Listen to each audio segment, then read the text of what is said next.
یہ ہیں بدلو کی نشریات۔ بدلو کی نشریات میں خوش آمدید۔ میں ہوں محمد شہباز میاں اور ناظرین آپ دیکھ رہے ہیں پروگرام انگیخت۔ آج ہم بات کریں گے، امریکہ کی نئی انتظامیہ آ چکی اور صدر جو بائیڈن نے اپنے عہدے کا حلف اٹھا لیا، اور اس کے فوری بعد جو انہوں نے وعدہ کیا تھا اپنی الیکشن مہم میں کہ وہ اپنے ایگزیکٹو آرڈر کے ذریعے سابق صدر ٹرمپ کی جن پالیسیز کو ختم کریں گے، وہ 17 آرڈر انہوں نے جاری بھی کر دیے پہلے روز ہی۔ تو آج اسی حوالے سے بات کریں گے کہ اب دنیا کس طرح امریکہ کو دیکھے گی، اور امریکہ کی نظر جو ہے دنیا میں وہ کس طرح پہلے کی طرح کیا جو ڈیموکریٹس کی سابقہ پالیسیز تھیں صدر اوباما کے دور میں ان کو لے کے آگے بڑھیں گے، اور ٹرمپ کی کن کن پالیسیوں کو ختم کریں گے، اور امریکہ کا نیا کردار دنیا کے حوالے سے کیا ہوگا۔ تو ہمارے ساتھ سینئر اینکر پرسن اور تجزیہ کار جناب امتیاز عالم صاحب بھی موجود ہیں، ان سے گفتگو کریں گے۔ امتیاز صاحب، آپ بتائیے گا کہ جو 100 دن کا پلان دیا جو بائیڈن نے، اور جو انہوں نے وعدہ کیا تھا وہ انہوں نے پورے کیے، اور پہلے دن ہی جو 17 آرڈر انہوں نے کیے ان میں بڑے اہم جو ہیں احکامات بھی تھے، اور جن میں 5 کے قریب وہ آرڈرز جو صدر ٹرمپ کے ایگزیکٹو آرڈر تھے ان کو انہوں نے کالعدم قرار دے دیا۔ دیکھیں، بہت بڑی جس تیزی کے ساتھ لگتا ہے کہ انہوں نے کافی ہوم ورک کیا تھا گزشتہ 3 مہینے میں، اور انہوں نے اپنی پوری ٹیم ایک بڑی بنا لی ہے، جو کہ زیادہ تر صدر اوباما کے زمانے کی یا ان کے جب وہ وائس پریزیڈنٹ تھے ان کے ساتھ کام کر چکے ہیں، اور لوگ ان کی وہاں پہ میڈیا کافی تعریف کر رہا ہے کہ کافی پروفیشنل قسم کے لوگ لے کر آئے ہیں، قابل لوگ لے کر آئے ہیں۔ لیکن جو 17 اعلان کیے ہیں اس میں مثال کے طور پہ جو مسلم دنیا کے لیے اہم ہے کہ جن مسلمان ممالک سے کے ویزے پہ بندش لگا دی تھی یا ان کی مائیگریشن پہ یا سفر پہ پابندی لگا دی تھی، وہ انہوں نے آرڈر کینسل کر دیا ہے، اسے معطل کر دیا ہے کہ اب ان مسلمان ملکوں سے لوگ آرام سے آ جا سکیں گے۔ اور دوسرا یہ کہ جو کلائمیٹ چینج کا معاہدہ تھا، جو کہ پیرس ایگریمنٹ جس سے کہا جاتا ہے، جس پہ اوباما نے دستخط کیے تھے، وہ ٹرمپ نے الٹا دیا تھا۔ اس سے دنیا میں جو ماحولیاتی بحران ہے اور بڑھ گیا تھا، اور خود ٹرمپ نے جو پالیسی اختیار کی انہوں نے بالکل ہی گیو ڈیم جسے کہتے ہیں کہ ماحولیات کو انوائرمنٹ خراب ہوتا ہے جیسے ہوتا رہے، اور وہ اسے بحال کر دیا ہے، اس پہ واپس چلے گئے ہیں۔ تیسرا یہ کہ انہوں نے جو ایک ایسی پائپ لائن اور انرجی کا منصوبہ جس سے پولیوشن ہوتی تھی وہ ختم کر دیا۔ انہوں نے وہ جو میکسیکو کی وہ جو دیوار بنائی جا رہی تھی اسے ختم کر دیا۔ انہوں نے جو ہے اور بہت سے اقدامات کا اعلان کیا، جس میں $16 فی گھنٹہ ویج بھی شامل ہے۔ جو $1.9 ٹریلین کا اکنامک پیکج، ہاں دیکھیں، دوسرے دن ہی لگتا ہے بڑا مستعدی سے عمل کر رہے ہیں، حالانکہ کافی ضعیف ہیں۔ انہوں نے $1.9 ٹریلین کا منصوبہ پیش کیا ہے اس پینڈیمک سے ملنے کے لیے، لیکن اس سے پہلے انہوں نے پینڈیمک کے بارے میں منصوبہ دیا۔ صحیح۔ اور انہوں نے کہا، اعلان یہ کیا کہ اس سے پتہ یہ لگا کہ ٹرمپ کے پاس تو کوئی پلان ہی نہیں تھا، انہیں زیرو سے شروع کرنا پڑا ہے، اسکریچ سے شروع کرنا پڑا ہے، اور ایک 180 صفحے سے زیادہ کی ایک پلان انہوں نے پیش کیا قوم کے سامنے، جو 100 دن کا پلان بھی ہے، اس کے آگے کا بھی ہے۔ 100 دن میں وہ یہ کرنے جا رہے ہیں کہ 1 لاکھ یعنی 10 لاکھ ویکسین کے انجیکشن یا ٹیکے لگائے جائیں گے، 10 کروڑ، اور 100 دن میں 10 کروڑ امریکیوں کو 100 ملین وہ لگا دیں گے، 100 ملین کو۔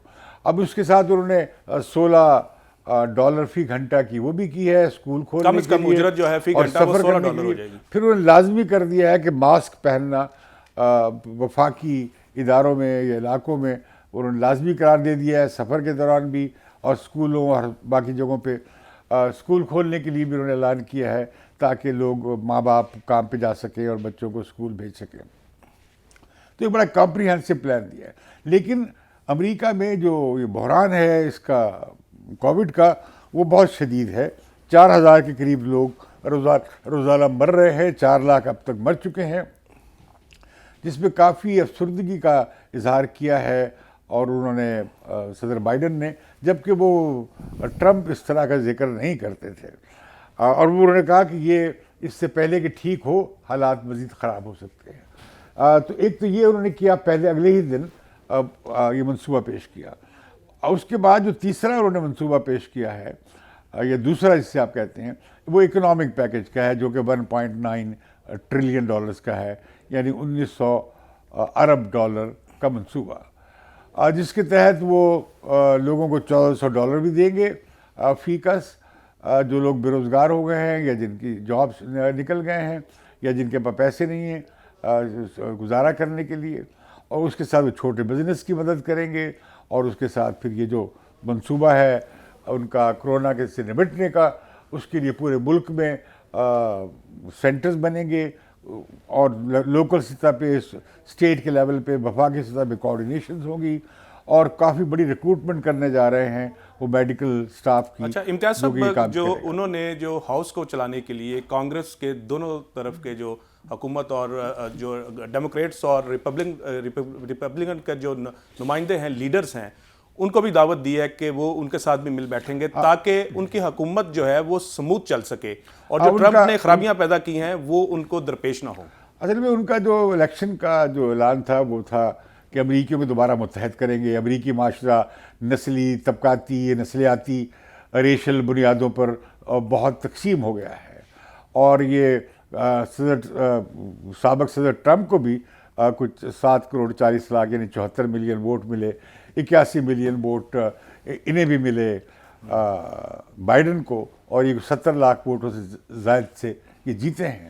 تو ان کا خیال ہے کہ یہ اتحاد پیدا کرے، یونٹی پیدا کرے، جو یہ تفرقہ پیدا ہو گیا ہے معاشرے میں، تو لہذا اس کے لیے وہ بائی پارٹیزین یعنی کانگریس کے دونوں طرف سے، یعنی ریپبلکنس کو، ڈیموکریٹس کو ساتھ لے کے چلنا چاہتے ہیں، اسی لیے انہوں نے مشترکہ اجلاس بھی کیا ہے اس کا۔ اب یہاں پہ ایک اڑچن آ گئی ہے، یہ جو سینٹ کے سابق اکثریتی لیڈر تھے ریپبلکن، ان کا نام میکنی، کیا نام ہے ان کا، جی، تو وہ انہوں نے کہا ہے کہ فلبٹسر ایک ہوتا ہے کہ یہ صرف سمپل میجورٹی سے طے نہ ہو بلکہ 60% سے ہو صحیح، کوئی بھی بل پاس سینٹ میں۔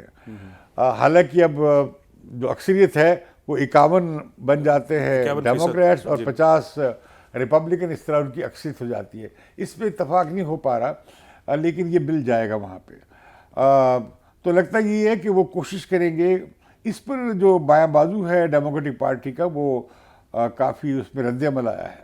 وہ کہتے ہیں یہ ریپبلکن پہ جائے گے پاس جس طرح بائیڈن گئے تھے، جس طرح اوباما نے کیا تھا، کہ ریپبلکن کو ساتھ لینے کے لیے جو ان کی اصل الیکشن مینیفیسٹو میں جو باتیں تھیں وہ پیچھے رہ گئیں، وہ کمپرومائزڈ ہو گئے تھے، سمجھوتا کرنا پڑا۔ بڑی تنقید ہوتی ہے اوباما میں اس حساب سے۔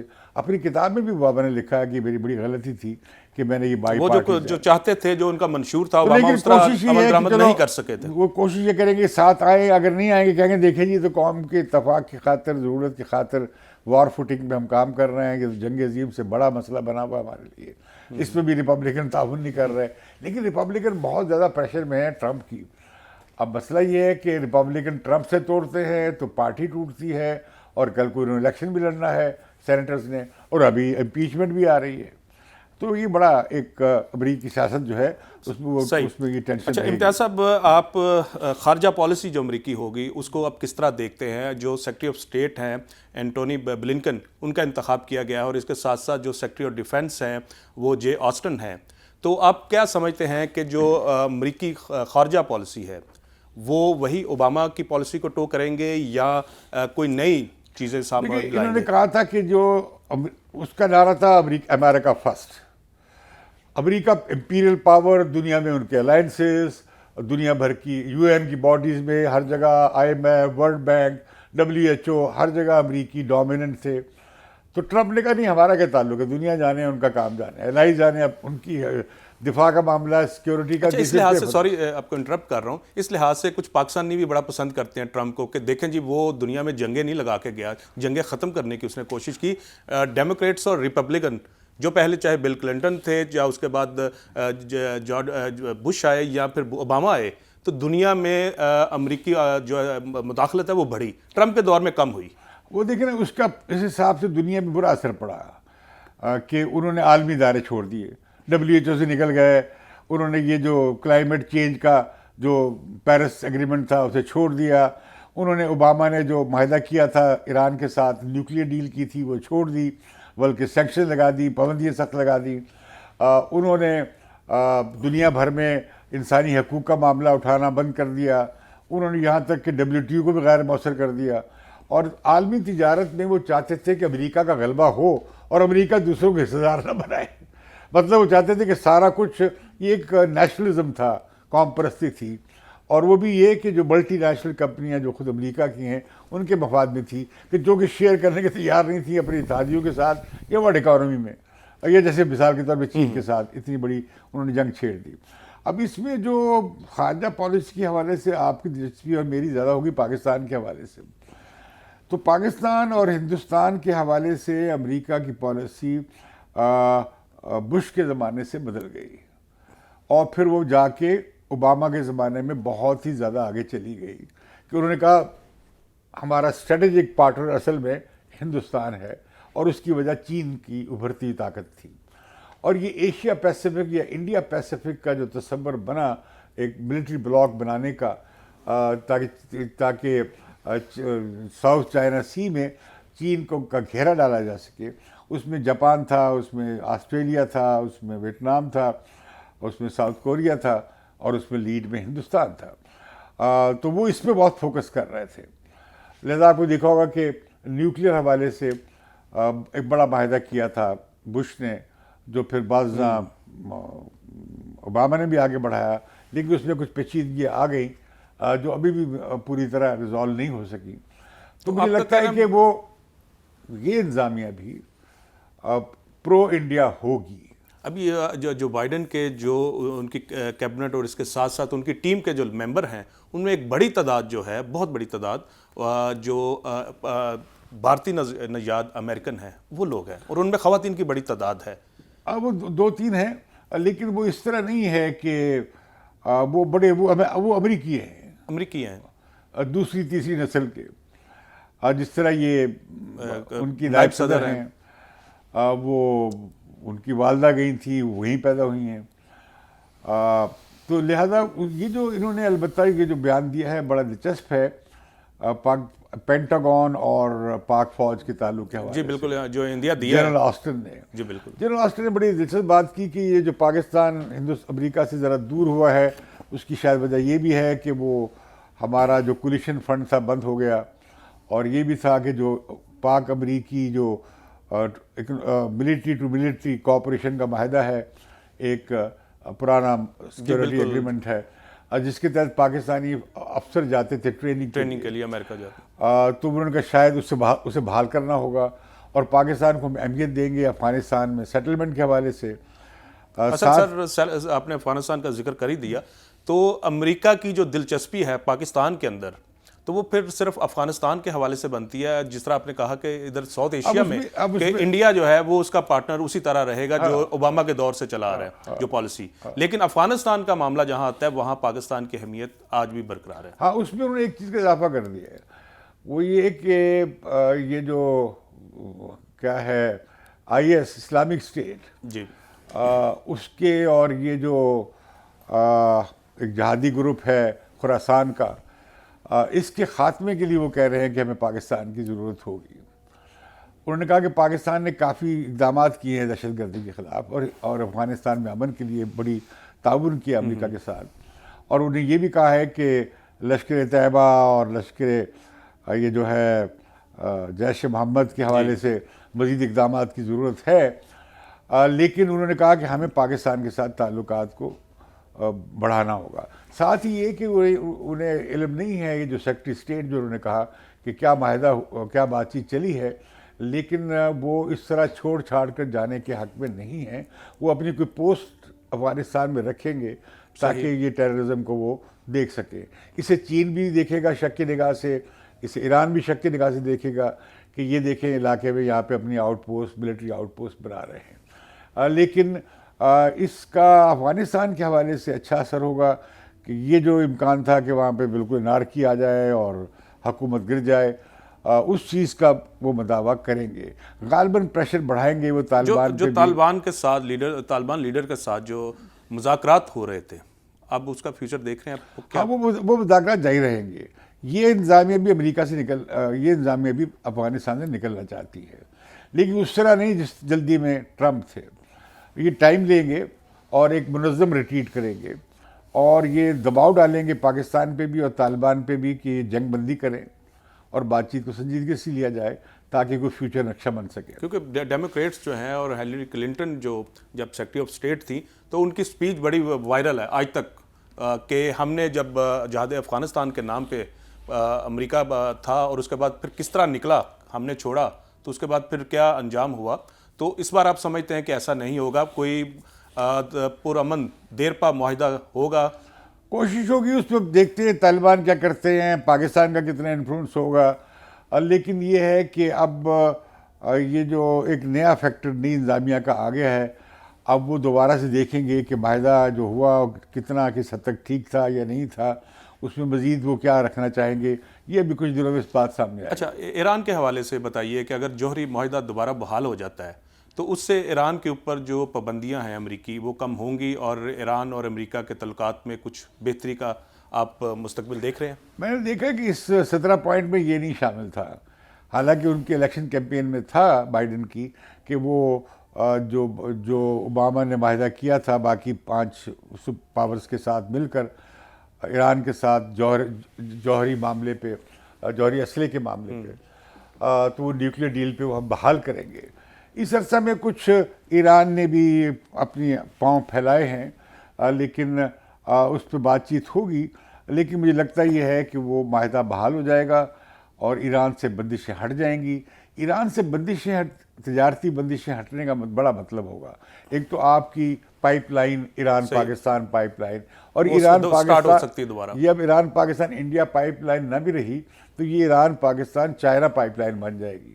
ہمارا جو گیس کا یہ جو بحران بنا ہوا ہے یہ ہم کافی حد تک اسے ایڈریس کر سکیں گے. پھر 5 سے 10 بلین ڈالر سے زیادہ کی, بلکہ میں سمجھتا ہوں شاید 15 سے 20 بلین ڈالر کی امداد آپ ٹریڈ کر سکتے ہیں ایران کے ساتھ. ایران کو آپ کی بہت زیادہ کنزیومر گڈس چاہیے ہوں گی, وہاں سے آپ تیل لے سکتے ہیں, گیس لے سکتے ہیں. اس کا اچھا اثر ہوگا, اس کا مڈل ایسٹ پہ بھی اثر ہوگا. ابھی آپ دیکھیں نا, انہوں نے کہا کہ جو آتے ہی یہ کیا کہ حوثیز کو جو کہا ٹیررسٹ لسٹ پہ ڈالا ہے, اس پر یہ آسٹن نے نئے سیکرٹری آف ڈیفینس جو ہیں انہوں نے اعتراض کیا کہ اس سے تو انہیں سے بات چیت کرنی ہے تو انہیں ہم کیسے قرار دے سکتے ہیں.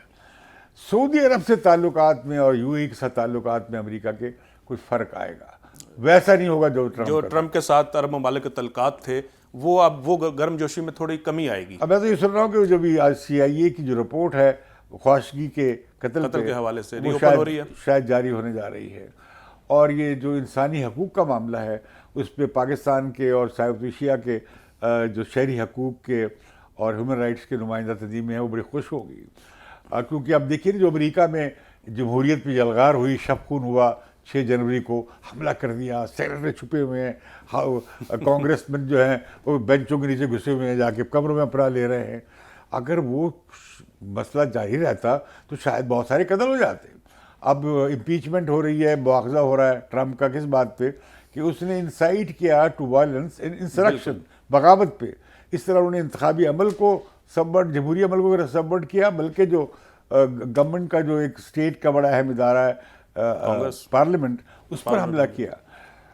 تو جب اس کے بعد تو مجھے کوئی انٹرویو کر رہا تھا وائس آف امریکہ سے, تو میں نے کہا مجھے تو ایسے لگا 6 جنوری کو جیسے ہم اسلام آباد میں بیٹھے ہیں, کیونکہ یہاں پہ بحث چلتی ہے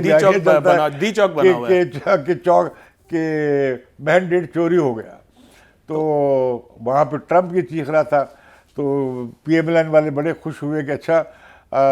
یہ انہی کی میں حوالے سے بات کرنا چاہ رہا ہوں. آپ نے ساؤتھ ایشین کی بات کی کہ ہیومن رائٹس کے حوالے سے جو ہے وہ ہیومن رائٹس ایکٹیوسٹ بڑے خوش ہیں ڈیموکریٹس کے آنے سے. پاکستان کے اندر بھی جو جمہوریت پسند خود کو کہتے ہیں, جو سیاسی جماعتیں PDM کے لوگ بھی کہا جا رہا ہے کہ وہ بھی خوش ہیں کہ امریکی انتظامیہ تبدیل ہوئی ہے, تو یہ پاکستان کی جمہوریت کے لیے نیک شگون ہے. ایسا کیا ہے؟ میرا خیال یہ ہے کہ کافی آپ نے دیکھا ہوگا جو ہلری کلنٹن کی پاکستان کے بارے میں تجزیہ تھا, اور خود کلنٹن کی کتاب اس پہ اوباما کی کتاب میں بھی ہے. پاکستان میں جو انسانی حقوق کا معاملہ ہے, خاص طور پر میڈیا کی آزادی کا معاملہ ہے اور مذہبی آزادی کا معاملہ ہے, یہ اٹھائیں گے. اسی طرح یہ نہیں کہ صرف پاکستان کے بارے میں اٹھائیں گے. اب امریکہ کو اپنا جمہوری بھرم جو ہے دنیا میں بحال کرنا ہوگا اس بڑی پشیمانی کے بعد جو کہ 6 جنوری کو ہوئی اپنے ہی صدر کے ہاتھوں. تو وہ کشمیر کا مسئلہ بھی اٹھائیں گے. بائیڈن نے بہت سخت بیانات دیے ہیں جو کشمیر میں مودی کی مظالم ہو رہے ہیں. پالیسیز کے حوالے سے، مودی کی پالیسیز کے حوالے سے اس کی جو بلکہ بہت سخت جو بیان دیا اسٹیٹس تھا. چینج کیا تھا، جو اسٹیٹس اسپیشل جو چینج کیا جموں کشمیر کا، اس پر بھی جو بہت بائیڈن سخت کا اسٹیٹمنٹ دیا. اسٹیٹمنٹ آیا یہ تھا. جو وہاں پہ کرفیو لگا ہے، وہاں جو لوگ مارا ماری ہو رہی ہے، کشمیری مارے جا رہے ہیں، اور اسی طرح جو اقلیتوں کے ساتھ، مسلمانوں کے ساتھ، اور ہندوتوا کا جو نظریہ ہے اس سے فاشزم کا بائیڈن نے. تو میرا خیال ہے وہ مسئلہ بھی اٹھے گا، کیونکہ ٹرمپ اب دنیا میں 2 لیڈر بڑے پشیمان ہیں، بلکہ 3 لیڈر بڑے پریشان ہیں ٹرمپ سے دوستی میں. آپ کو یاد ہے کہ مودی نے جا کے وہاں پہ ٹیکساس میں، ٹیکساس ہیوسٹن میں جلسہ بہت بڑا کیا، اسٹیڈیم میں جلسہ کیا تھا. اسٹیڈیم میں کیا اور اس کی کیمپین کی. جی بالکل. اب مودی کو بڑی شرم ہے، وہ کیا کرے کہ بائیڈن کے ساتھ تعلق کیسے بحال کرے گا. دوسرا یہ جو ہمارے پرائم منسٹر ہیں جانسن برطانیہ کے، انہوں نے، آپ کو معلوم ہے کہ بائیڈن کے بارے میں کیا اسٹیٹمنٹ دیا تھا. بائیڈن نے اوباما نے بریکسٹ کی مخالفت کی تھی کہ یہ برطانیہ والے کیا بیوقوفی کر رہے ہیں. جانسن اس کے حق میں تھا. تو وزیر اعظم جانسن نے، اسے وزیر اعظم نہیں تھے، اس نے کہا کہ یہ half canyon American, half Kenya سے بیک گراؤنڈ تھا. تو اس طرح تضحیق، ابھی ایک ریسسٹ بیان دیا تھا. اب اس کے لیے مشکل بنی ہے کہ میں نئی ایڈمنسٹریشن کے ساتھ اب پسو پڑے ہوئے ہیں، کس طرح پرانے بیانات کو کہاں چھپاؤں. ایک اور بھی امبیرسمنٹ ہو گئی جو یہاں ذکر نہیں ہو رہا، وہ عمران خان کی ہے. کیونکہ عمران خان کو یاد ہوگا آپ کو کہ جب عمران خان امریکہ گئے اور واپس آئے اور بڑی جھپیاں ڈالی اور بڑی دوستی کے دعوے کیے ٹرمپ کے ساتھ، اور ساتھ یہ کہ وہ بھی روایتی سیاستدان نہیں ہے، میں بھی روایتی سیاستدان نہیں. ہاں. اب غصہ کیا دیا ٹرمپ نے، کہا میں تمہاری بات کرا دوں گا مودی کے ساتھ، اور میں یہ مسئلہ کشمیر حل کروا دوں گا، اس میں میڈیٹ کروں گا اور میں مسئلہ حل کرا دوں گا. عمران خان نے کہا کہ مجھے جیسے ایسے لگا جیسے میں 2nd ورلڈ کپ جیت کے آیا. آپ کو یاد ہوگا؟ جی بالکل. اچھا، ساتھ ہی اس نے عمران خان کو یہ چکر دیا، ساتھ اس نے کہا مودی سے کہا جو تم نے کرنا کر لو، اور مودی نے جا کے 5 اگست کو کشمیر کو ضم کر لیا انڈیا میں. صحیح. تو تیسری امبیرسمنٹ عمران خان کے لیے ہوگی. لیکن اب یہ بیانات آ رہے ہیں، فارن آفس ہمارے شاہ محمود قریشی بیانات دے رہے ہیں کہ ہم تو انہیں بڑے جانتے ہیں، ہم نے پاکستان کا بڑا اعزاز دیا تھا اور وہ پاکستان کے بڑے دوست ہیں اور فلاں ہیں، اور یہ کہ ان کی ایڈمنسٹریشن میں جو نئے لوگ افسر لگائے جا رہے ہیں جیسے سیکرٹری آف اسٹیٹ ہیں یا سیکرٹری آف ڈیفنس ہیں، ان کے ہمارے ساتھ بڑے درینہ تعلقات ہیں وغیرہ وغیرہ. اب یہ اس طرح کی کمپنسیٹری اسٹیٹمنٹس دے رہے ہیں. صحیح. لاسٹ کویسچن آپ سے امتیاز صاحب، کہ چین اور امریکہ کے درمیان جو ایک طرح کہا جاتا ہے کہ یہ تجارتی جنگ ہے 2 بڑی طاقتوں کے درمیان، تو آپ کیا دیکھ رہے ہیں کہ جس طرح ٹرمپ نے چین کے خلاف کھل کر ایک محاذ بنایا اور کہ وائرس کو بھی میڈ ان چائنا وائرس کہہ دیا، کرونا وائرس کو بھی، تو اس حد تک وہ چین کے خلاف تھے. اب آپ کیا دیکھ رہے ہیں کہ یہ ڈیموکریٹس جو ہیں چین کے ساتھ کس طرح کے تعلقات رکھیں گے اور تجارتی تعلقات کس طرح کے ہوں گے؟ دیکھیں نا، بائیڈن جو ہے وہ نیو لبرل آرڈر کا نمائندہ ہے، واشنگٹن کنسنسس، آزادانہ سرمایہ دارانہ جمہوری عالمی نظام، جس کا WTO بھی حصہ ہے، گلوبلائزیشن بھی جس کا حصہ ہے، یہ IMF ورلڈ بینک اس کا حصہ ہے، UN کے ادارے اس کا حصہ ہیں. تو یہ اس کی طرف واپس جائیں گے. ان کا نعرہ بھی یہ تھا کہ ہم واپس جائیں گے. یہ جو تبدیلی آئی ہے، جیسے پاکستان میں تبدیلی آئی ہے، وہ یہاں کہتی ہے اپوزیشن کہ ہم پرانے والا نظام لائیں گے، کیونکہ اس میں سے لوگ بھوکے مر رہے ہیں، اس میں سے کوئی مسئلہ حل نہیں ہو رہا. اس میں پھر چین کے اندر ہیومن رائٹس کی وائلیشن کے حوالے سے وہ اٹھائیں گے، وہ یقین اٹھائیں گے. لیکن چین نے پریمپٹ کر دیا ہے. چین کے خلاف امریکہ بندشیں لگا کر اپنے پاؤں پہ کلاڑا مارے گا، اس لیے کہ ابھی آپ دیکھیں چین کی ٹریڈ بڑھ گئی ہے الٹا. حالانکہ کووڈ کے دوران جو ہے وہ $300 بلین کی ایڈیشنل ان پہ وہ لگا دیے، انہوں نے ٹیرف لگا دیے. اور چینی چاہتے ہیں کہ وہ امریکی سرمایہ داروں کو وہاں پہ بلائیں، سرمایہ کاری کریں جیسے پہلے کر رہے تھے. امریکہ جو چائنا کی سپلائی لائن دنیا میں گڈس کی جو سپلائی چین ہے وہ توڑنا چاہتا ہے. ہندوستان چلی جائے، برازیل چلی جائے، میکسیکو چلی جائے، کینیڈا چلا جائے، تاکہ چینیوں کا اثر و رسوخ کم ہو. لیکن چینیوں نے بڑا ہاتھ کر دیا، جو میں پہلے بھی کہہ چکا ہوں. انہوں نے یورپ کے ساتھ بھی معاہدہ کر لیا تجارت، یورپین یونین کے ساتھ، آسیان کے ساتھ بھی کر لیا ہے، جس میں آسٹریلیا، جاپان اور کوریا بھی شامل ہے. اب چین کے ساتھ ہر ملک، چین کا دشمن کوئی نہیں ہے. چین اب دنیا کے 140 ملکوں کا میجر اکنامک پارٹنر ہے، بھارت سمیت، بھارت امریکہ سمیت. بھارت میں وہ نمبر 2 ہے. بالکل. بھارت میں امریکہ نمبر 1 ہے، کیونکہ بھارت کی تجارت بہت زیادہ ہے اور ان کا ٹریڈ سرپلس ہے امریکہ سے. تو میں سمجھتا ہوں کہ یہ واپس WTO کی طرف جائیں گے. چائنیز بھی یہ چاہتے ہیں. یہ ٹگ آف وار، یہ جنگ جاری رہے گی، ٹریڈ وار، لیکن یہ عالمی سسٹم کو وہ اپسیٹ نہیں کرنا چاہیں گے. ٹھیک. تو یہ جھگڑا بنیادی طور پہ جو امریکہ میں چل رہا ہے نا، یہ فاشزم کا اور نیشنلزم جو ہے وائٹ ریس کا، اور یہ نیو لبرل آرڈر کے جو حامی ہیں. اور اس میں ریپبلکنز ڈیموکریٹس کے قریب آ جائیں گے، کیونکہ ڈیموکریٹس بھی ریپبلکنز کی پرانی سوچ کے قریب ہیں. ایک نیا سلسلہ ایمرج ہوگا. یہ ٹرمپ کیا ایجنڈا لے کر آئے گا نیا، اور پھر لیفٹ والے کتنا چل سکیں گے ڈیموکریٹک پارٹی کے ساتھ، کتنے سمجھوتے کریں گے یہ. تو لیکن ہمیں نظر آتا ہے کہ جو جمہوری آزادیاں اور انسانی حقوق ہے، اس پہ امریکی انتظامیہ اپنے پرانے فساد کو، لبادے کو بحال کرنا چاہے گی، جو کافی تار ہوا ہے. جی امتیاز صاحب، بہت شکریہ. تو ناظرین، آپ نے امتیاز عالم صاحب کا تجزیہ سنا کہ نئی انتظامیہ ڈیموکریٹس کے پریزیڈنٹ جو بائیڈن کی شکل میں جو اپنا الیکشن جیتنے کے بعد اپنی ذمہ داریاں سنبھال چکی، اور دنیا میں امریکہ کا کیا کردار ہوگا، کیا تعلقات ہوں گے، وہ ہم نے آج ڈسکس کیا. تو یہ تھا ہمارا آج کا پروگرام انگیخت.